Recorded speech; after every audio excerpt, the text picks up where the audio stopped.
To new TV Telugu. Tollywood star actor junior NTR back to back సినిమాలు line లో పెట్టాడని తెలిసిందే. వీటిలో most awaited project Prashanth Neel direction లో నటిస్తున్న ఎన్టీఆర్ నీల్ మూవీ. ఈ చిత్రంలో Sapta Sagaralu Dhaati fame Rukmini Vasanth female lead role లో నటిస్తోంది. ఈ చిత్రానికి సంబంధించిన ఆసక్తికర అప్డేట్ నెట్టింట వైరల్ అవుతోంది. ఈ మూవీ స్క్రిప్ట్ లో మార్పులు చేస్తున్నారన్న వార్త ఒకటి తెరపైకి వచ్చింది. ఈ విషయాన్ని మైత్రి మూవీ మేకర్ సీఈఓ చెర్రీ ఓ ఇంటర్వ్యూలో వెల్లడించాడు. జెట్లీ ప్రమోషనల్ ఇంటర్వ్యూలో చెర్రీ మాట్లాడుతూ ప్రస్తుతం జెట్ స్పీడ్తో షూటింగ్ జరుగుతోంది.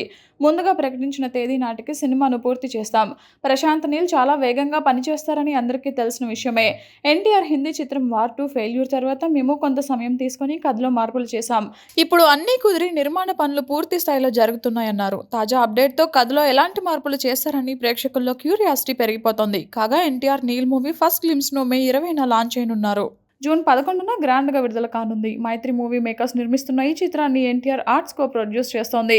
KGF fame Ravi Basrur music background score అందిస్తున్నారు.